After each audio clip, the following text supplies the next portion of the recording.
देखा है, इसका नाम दे लेते हैं हम, इसका नाम एल है और इसका नाम क्या है, और यहाँ से एक ट्रांसवर्सल कट कर रही है, ठीक है, ट्रांसवर्सल बोलते हैं इसको, ठीक है,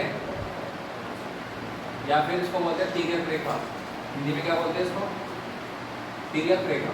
ये बात क्लियर?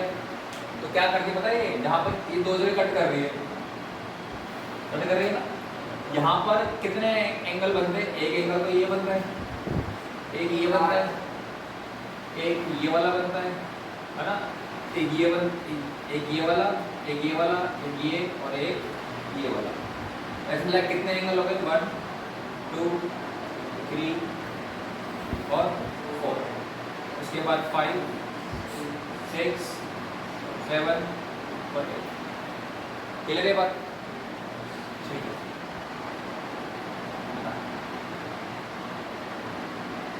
ठीक। अब सबसे पहला आराम में करो है, कोई बात नहीं। सबसे पहला एंगल देखो, या सबसे पहले जो एंगल बनने का टाइप, इसको हम बोलते हैं वर्टिकली अपोजिट एंगल। क्या? Vertically opposite angle. अब बोलिए ये कौन सा होता है? वर्टिकली अपोजिट एंगल कौन सा होगा? हिंदी में क्या बोलते हैं? शीर्षाभिमुख कोण। हिंदी में क्या बोलते हैं? शीर्षाभिमुख कोण। क्लियर? ये वाला 5 8 6 7, 1 4 2 3 5 8 6 7। क्लियर है क्या? तो मैं क्या बोलूँगा कि एंगल 1 किसके इक्वल है? एंगल 2 किसके इक्वल है? एंगल 6 किसके इक्वल है? एंगल 5 किसके इक्वल है? ये बात क्लियर होगी क्या? कौन सा एंगल बोलते हैं इनको? वर्टिकली अपोजिट एंगल, या फिर क्या बोलेंगे आप हिंदी में बोलेंगे तो शीर्षाभिमुख कोण। क्लियर? ठीक। सेकंड पे आ जाओ, सेकंड कोण एंगल का जो नाम है वो है आपका कौन सा? Exterior angle. कौन सा? Exterior angles. कौन सा exterior angle?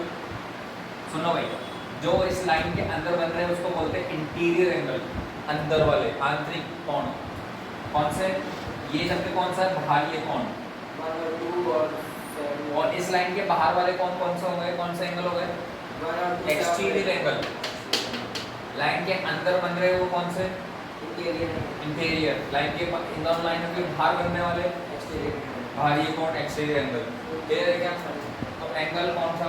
1, angle 2, angle 7, angle 8। ये बात क्लियर? चलो तीसरा एंगल क्या दो? Interior angle. जल्दी हुई बता दो। Angle 3, angle 4, angle 5, angle 6। ये बात क्लियर है क्या? पक्का ये बात? श्योर? हो रहा है क्लियर? पक्का? ठीक है भाई, ठीक। और भी फिर इसके अंदर हमारे पास और कौन सा आएगा? चौथा हमारे पास है अल्टरनेट इंटीरियर एंगल। ठीक है, तो लिखो मत, बात लिखना। अल्टरनेट इंटीरियर एंगल्स वो कौन से होते हैं? अल्टरनेट इंटीरियर एंगल देखो, 3 6 4 5, यानी कि एंगल 3 किसके इक्वल होगा? एंगल 6 के। और एंगल 4 किसके इक्वल होगा? एंगल 5। आपस में इक्वल होते हैं। ये बात क्लियर? फिफ्थ पे आ जाओ, अल्टरनेट एक्सटीरियर एंगल। इसका लो पहले तो और अल्टरनेट भी है और एक्सटीरियर भी है। बताओ कौन सा होगा? 1 और 2 और 7। एंगल 1 किसके इक्वल? 8 और एंगल 2 किसके इक्वल? 7। ये बात क्लियर हो रही है सबको? पक्का? अल्टरनेट है और एक्सटीरियर मतलब बाहर है। क्लियर है क्या? हो रहा है क्लियर? पक्का? फिर आते हैं हम कॉरस्पॉन्डिंग या कॉरस्पॉन्डिंग एंगल्स। संगत कोण बोलते हैं इसको, क्या बोलते हैं, संगत कोण।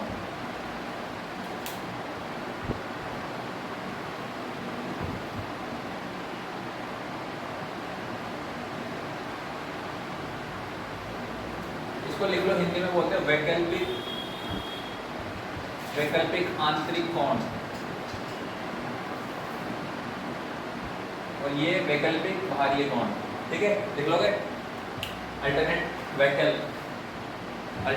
वैकल्पिक interior angles, alternate exterior angle का बोला वैकल्पिक बाहरी कोण। क्लियर। कॉरेस्पॉन्डिंग में कैसे पहचान करोगे, एक अंदर रहेगा और एक बाहर। क्लियर है क्या, लिख देता हूँ यहाँ पर मैं, इन और आउट। इन मतलब अंदर, आउट मतलब बाहर। तो 1 किसके इक्वल होगा, 2 किसके इक्वल होगा, 3 किसके इक्वल होगा, और 4 किसके इक्वल होगा।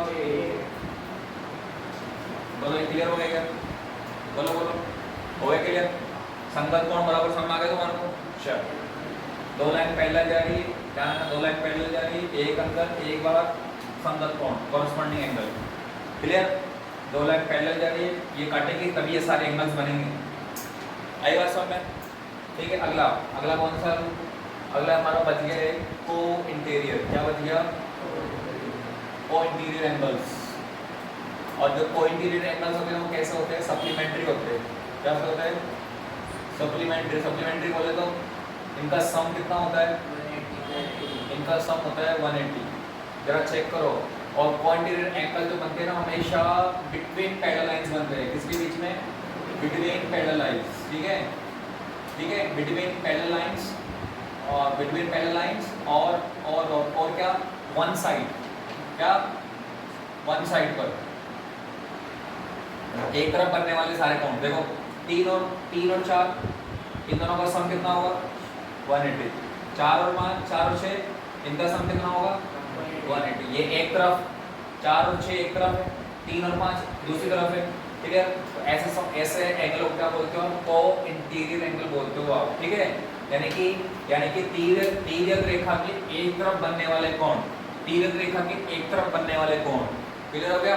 ठीक है, ध्यान रखना भाई। तो मैं लिख देता हूँ, एंगल 4 प्लस एंगल 6 कितना होगा, 180। और एंगल 3 प्लस एंगल 5 कितना होगा, 180। मिल गया क्या, कोलिनियर मतलब जब तीनों कोई भी 2 पॉइंट या 3 पॉइंट एक ही लाइन के अंदर हो, सीधी के अंदर हो, सीधी रेखा में हो। ठीक है, स्ट्रेट लाइन के अंदर हो, कोलिनियर है। नहीं, ओवरलैप की बात नहीं है भाई, ऐसे हो ए बी और सी, तो कंडीशन ये बनेगी कि A B plus B C किसके इक्वल आ जाए, तो ये कोलिनियर वाली कंडीशन है। ठीक है, ठीक है। और नॉन कोलिनियर होगा तो नॉन कोलिनियर में क्या होगा, वो एक पॉइंट यहाँ, एक पॉइंट यहाँ, एक पॉइंट यहाँ, एक पॉइंट कैसे हो सकता है वो ऐसे, तो वो चीज़ है। ठीक है, ये बात क्लियर होगी तुम्हारा को, क्लियर है ये चीज़ सारी, बता दो। किसी में डाउट है बता दो, है डाउट कोई, पक्का। वर्टिकली अपोजिट एंगल क्लियर है, ये रे, ये रे, ये रे, ये रे। ठीक, एक्सटीरियर एंगल बाहर वाले 1 2 8 7, इंटीरियर एंगल 3 4 अंदर वाले 3 4 5 6। डन। उसके बाद आ जाओ अल्टरनेट इंटीरियर एंगल। देखो ये रहा 4 5 के 3 6 के।